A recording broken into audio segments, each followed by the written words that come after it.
This is the highest point of this bluff. We set it up to capture anything going along the edge, either edge at this point, because we're right at it. So we'll see. I probably won't be back to this for a while, huh?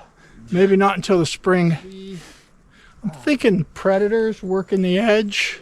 It does look like the elk bed in this area, which makes sense because if you're bedding for safety, you would want to be up high. You could definitely hear everything all around. It's almost like an echo chamber up here. Great place, I think, for a camera, and we're going to prove it.